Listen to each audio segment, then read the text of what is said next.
हमारे साथ इस वक्त है काफलीगंज क्षेत्र के जो पालड़ी चीना में करीब कितने दिनों तक चला जो क्रमिक अनशन चला एक सड़क की मांग को लेकर। वहाँ के बीडीसी सदस्य भी हैं और भाजपा के भी सदस्य हैं और भाजपा समर्थित बीडीसी सदस्य हैं, लेकिन उसके बावजूद भी क्षेत्र की सड़क के लिए उन्होंने लगातार करीब कितने दिन का 21 दिन का क्रमिक अनशन किया और पूरे बाद में विधायक के आश्वासन के बाद उन्होंने अनशन तोड़ा। पूर्व सैनिक हैं, स्वतंत्रता संग्राम सेनानी के वो भी है, मतलब उनके इनके पूर्व स्वतंत्रता संग्राम सेनानी भी रहे हैं, तो इनसे बातचीत करेंगे। फतेह सिंह जी, आपका स्वागत है। क्या क्या कारण रहा कि आपको 21 दिन लगातार क्रमिक अनशन करना पड़ा? धन्यवाद सर। सबसे पहले मैं आपका धन्यवाद करता हूँ सभी मीडिया पत्रकारों का। और मैं ये सबसे बड़ा कारण है कि एक स्वतंत्रता संग्राम सेनानी का ये लाभान्वित होने के लिए साहब इसमें 25 से 30 हज़ार गाँव लाभान्वित होते हैं। और जब मैं सेना के अंदर था तब भी मैं इस रोड के लिए एक स्वतंत्रता संग्राम सेनानी की धर्मपत्नी कब से इस रोड के लिए संघर्ष कर रही थी। मैं पार्टी से जुड़ा हूँ। मैं माननीय कैप्टन मंत्री जी चंदन नामदास जी की आत्मा को भगवान सदा सर अपने चरणों में स्थान दें। उन्होंने एक सैनिक को जूझ दिलाया था और बोला था मैं इस रोड को कनगाड़ से तुरंत मिला दूंगा। हमारा दुर्भाग्य रहा, हमारा क्षेत्र का दुर्भाग्य रहा, मंत्री जी नहीं मिले। फतेह सिंह जी, ये कौन सी सड़क थी? सड़क के बारे में थोड़ा विस्तार से बताएंगे कि क्या ये आपकी मांग थी और सड़क कौन सी थी? कितने गाँव को इससे लाभ मिल रहा है? साहब ये बॉडी बैंड से लेके करीब इसमें 25 से 30 हज़ार लाभान्वित होती है साहब। बॉडी बैंड से जब हम रोड कटती है सीधा आपका चौगाछीना हो गया, गोला आगर हो गया, बॉडी बैंड हो गया और उसके बाद रैकोली होगी, गोला आगर हो गया। गोला आगर से ठीक ऊपर बढ़ोगे तो लेडी के लिए भी साहब एक रूट पड़ती है जो ये लाभान्वित होती है। आपका लेडी हो गया, धारी हो गया, आपका समेसर को निकल सकता है। फतेह सिंह जी, एक पार्टी के सदस्य होने के नाते और भाजपा इस समय सरकार में है, तमाम उनके प्रभारी मंत्री और इन लोगों का दौरा होता है। क्या आपने यह क्रमिक अनशन करने से पहले विधायक, प्रभारी मंत्री और इन सबसे भी सड़क की मांग की थी? साहब, जब मेरी एक स्वतंत्रता संग्राम सेनानी की धर्मपत्नी जीवित थी तब माननीय त्रिवेंद्र रावत जी मुख्यमंत्री हुआ करते थे। उस टाइम भी उनकी धर्मपत्नी सड़क की ले गई थी। उसके बाद तीर्थ रावत जी बने, उनके बाद मेरी एक उनकी धर्मपत्नी भी थी, एक स्वतंत्रता संग्राम सेनानी की, और भी उनका देहांत तो हो गया। उसके बाद मैं खुद मुख्यमंत्री जी के बाद गया, एक चंदन का पेड़ भी ले गया था मैं पिछली बार से उनको। और सांसद जी के बाद में 2 बार गया था। हमारे विधायक जी बैठे थे, शिव सिंह डिस्ट्रिक्ट जी बैठे थे, कौन थे सांसद जी अटेंड। ममता जी ने बोला बस कराए साहब आप चिंता मत करो, 10 दिन का आपको टाइम मिलेगा। फिर भी नहीं हुआ। हाँ 10 दिन कोई लेटर कुछ नहीं। फिर इसके बाद फिर दोबारा सांसद जी यहाँ पर आए। फिर मैंने बोला साहब आप एक सैनिक की रोड है और भारत सरकार ने साहब ये 2005 से चल रही है। भारत सरकार ने राज्यपाल राष्ट्रपति के द्वारा इन सैनिक का नाम लिख दिया है। फतेह सिंह जी, भाजपा में लगातार ये कहा जाता है कि छोटे से कार्यकर्ता तक की भी मांग पूरी की जाती है और हमने देखा कि आप जो है कार्यकर्ता भी हैं और बीडीसी सदस्य भी हैं। ब्लॉक प्रमुख बनाने से लेकर लगातार पार्टी में आपकी सक्रिय भूमिका रही है। बावजूद उसके आपकी मांग इतने लंबे समय से लंबित, अभी आपको क्या आश्वासन मिला है जो आपने क्रमिक अनशन तोड़ दिया है?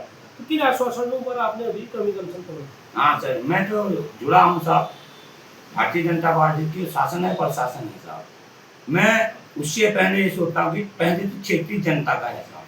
क्षेत्रीय जनता मेरे लिए बड़ी है साहब। क्षेत्रीय जनता बड़ी होने के कारण और मेरे को ये मजबूर कदम उठाना पड़ा क्योंकि एक सैनिक का बोर्ड लग चुका हुआ कनगाड़ से निकलता पूरा।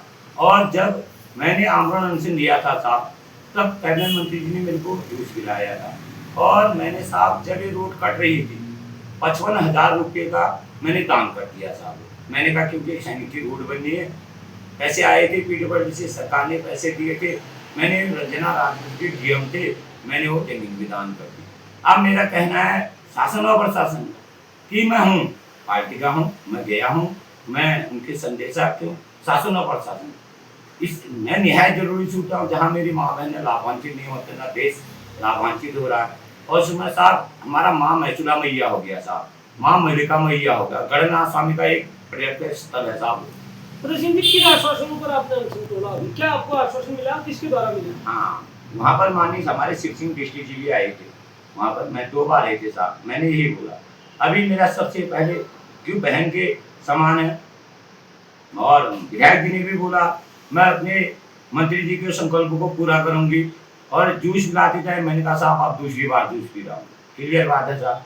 और मेरी नंबर 1 मांग है कि 1700 मीटर साहब सरकार के पास पड़ा हुआ है, उसका 1700 मीटर का विधायक जी ने बोला मैं इसको तुरंत कराऊँ, सहन किए हैं सभी जनता के सामने। दूसरा जो 7 किलोमीटर का रहा है वो 7 किलोमीटर का हम तुरंत जियो कराएंगे और माननीय मुख्यमंत्री जी के पास आपको ले जाएंगे, खुद विधायक जी ने बोला मैं भी ले जाऊंगी। और मैं तो अच्छा भी है कि एक सैनिक मेडल के साथ एक सैनिक पुत्र हमारे धार्मिक जी भी है, मैं तो अपने को सौभाग्य समझूंगा क्योंकि क्षेत्र के विकास के लिए जा रहा हूँ। और फिर मैंने बोला जब 2027 लगता है ना साहब, तब इसमें टेंडर करके दिया। तो अब आपको क्या लगता है कि क्या तमाम इतना आंदोलन करने के बाद इतने लंबे समय से जो आपकी मांग है, क्या ये मांग पूरी होती हुई आपको लग रहा है कि मांग पूरी हो जाएगी? अगर ये मांग पूरी नहीं होती है तो आगे की आपकी क्या रणनीति रहेगी? हाँ, मुझे सबका साथ, सबका विश्वास, सबका साथ, सबका विकास और सबका, मैं ये नारा जो मोदी जी का है, मैंने माननीय अपने कैबिनेट मंत्री जी स्वर्गीय चंद्र रामदास जी की भी सैनिक है, मेरे बात में विश्वास है। अभी भी मैं सैनिक होने के नाते मुझे विश्वास है कि हमारे मातृशक्ति विधायक जी के द्वारा और सभी जनता का जनप्रतिनिधि के द्वारा और जल्दी ही मेरे को मुख्यमंत्री जी से मिलाया जाएगा, मुझे भरोसा है। और जल्दी ही वहाँ से मुख्यमंत्री जी भी घोषणा करेंगे एक सैनिक की रोड बननी है और जियो निकाल देंगे 7 किलोमीटर का साहब। और जब कटिंग होता है मुझे भरोसा है, अगर ऐसा नहीं हुआ तो मैंने लिखित रूप से ले रखा है, मैं और मेरी माँ बहनें फिर आंदोलन के लिए तैयार रहेंगे और आमरण अनशन करूंगा, क्योंकि लाजमी है एक सैनिक को इस प्रकार ठगना। ये मैं जरा शासन और प्रशासन को, सैनिक है, सैनिक रोड में बैठ गया 21 दिन, ये लाजमी नहीं है। और मैं फिर सैनिक हूँ, मैं लास्ट सांसों तक मैं हूँ पार्टी का, मैं पार्टी का संबोध में मोदी जी को मैं लास्ट सांसों तक अपनी माँ बहन के साथ पीछे नहीं हटूंगा अगर जल्दी से जल्दी कार्रवाई नहीं होती। अब 10 साल 5 साल लगा देंगे तो फिर कोई फायदा नहीं है। बहुत बहुत धन्यवाद फतेह सिंह जी, आपने लंबा एक क्षेत्र के लिए संघर्ष किया और आगे भी आपका संघर्ष जारी रहेगा। बहुत बहुत धन्यवाद। आपके राज्य की खबरें, आपके शहर की खबरें सबसे पहले जानने के लिए देखते रहें अमर उजाला। चैनल को सब्सक्राइब जरूर कर लें और पाएं हर अपडेट।